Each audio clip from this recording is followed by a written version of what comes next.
Hello and welcome to Elite Force Review with me, John Fisher.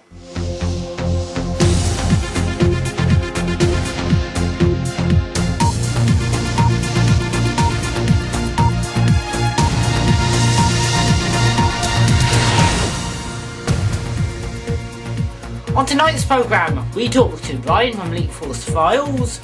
We take a look at the first in our series of mod reviews.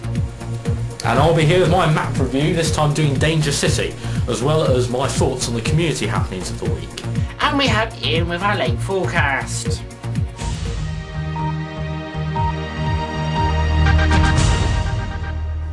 But first, special news, we have our website. You can see our web address down in that corner, efreview.com. You can still contact us via email at efreview@gmx.com. We look forward to hearing any ideas or suggestions that you have, or items you'd like featured in the programme. And now we move on to the interview segment of today's programme, when we, through the power of the internet, talk to Brian from Elite Force Files. So, let's start the link. It's not working. We're sorry we're unable to bring you this interview in today's programme. However, we can now bring you news of an exciting new competition. In this week's competition, we are asking you to give us suggestions for the following question. What is the best punishment you can think up for Brian for failing to attend today's interview? Please send your answers to efreview@gmx.com. The address is on your screen now.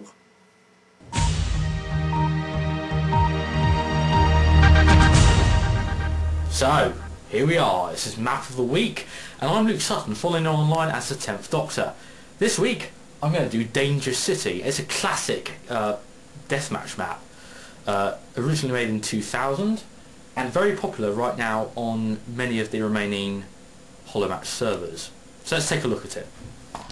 Okay, this is Danger City from M. Kupfer, released in 2000 with bot support, which is very nice. Nice swinging Danger City sign there. This is a bit I recorded earlier from the United Gladiator server, so this is a map well used on the online servers.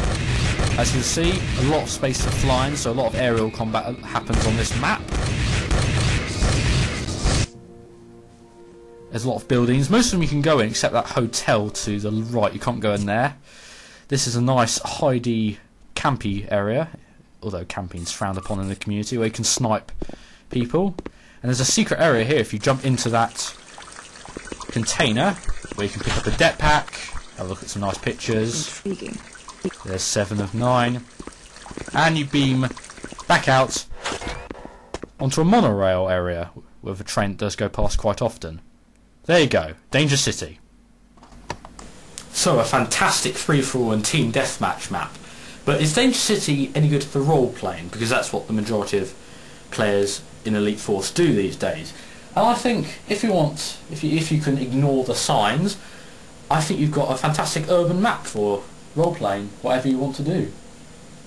With a very good skybox as well. I've got to compliment the skybox. Anyway, my overall rating of Danger City is 9 out of 10, and I don't often give 9s. Now, back to John.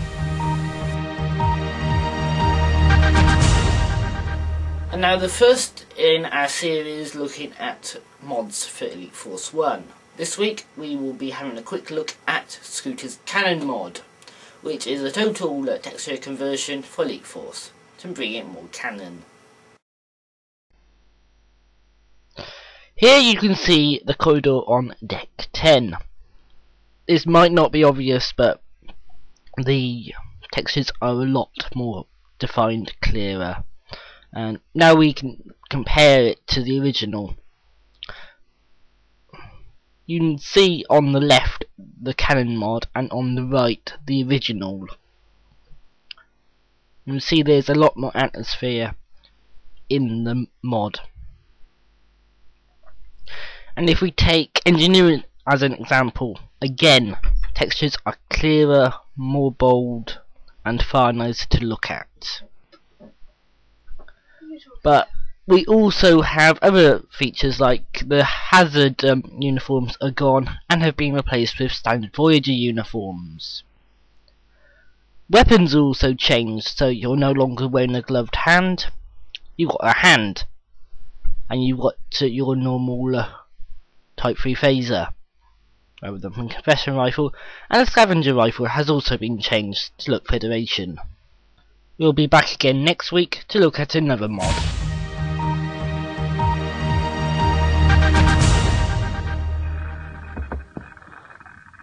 Welcome once again to the What's On section of Elite Force Review. Like last time, I'm going to give you all a brief run through of all the roleplays I've been able to find. If there are any I've missed out or given inaccurate information about, then please contact Elite Force Review at efreview@gmx.com with the details, and I will make sure it makes it into next week's show. So, on Friday, you can join the USS Banting between 8 PM and 9 PM Greenwich Mean Time on the STORP server. On Saturday, why not join the USS Voyager A, following in the footsteps of the original Voyager, exploring the Delta Quadrant as part of the Delta Quadrant Science Initiative.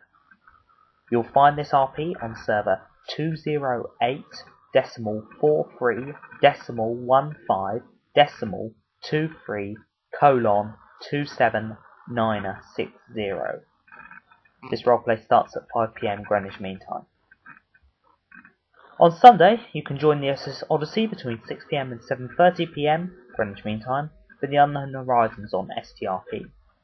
Now, before I go, I'd just like to apologise for the inaccurate information concerning the HoloFed roleplay last week, which was cancelled due to illness. That's all for now. Back to the studio. Hello and welcome to Luke's Final Thought. This week I want to talk about noobs. That's right, the people who mess around, cause trouble, especially on RPGX during a roleplay. Now, the average noob is only trying to have some fun, but at other people's expense by deliberately ruining things. So what do we do about them? There's a huge number of noob reports and incidents last summer where you would literally get into what I call transporter room sieges, where the defenders would try and stop the noobs from beaming in and getting into the corridors and spreading out across the map. Now, forgive me, all you admins out there, but it was jolly good fun. Trying to stop those noobs from getting out into the ship. It's almost like a role-play in itself, a tactical simulation, if you will. Of course, someone would eventually report it, and the admin would come along, kick the offender, and we would get back to normal. But all the same, Elite Force was made for fragging. And all you naysayers out there are going to say, like, oh, but that's what we have the role-playing mods for.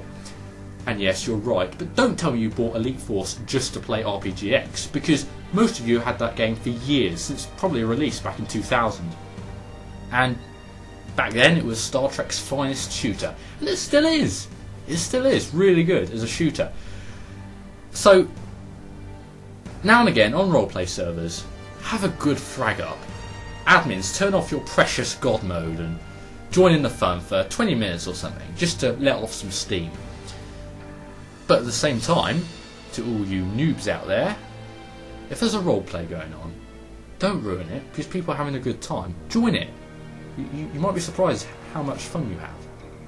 There's a time and a place. Oh yes.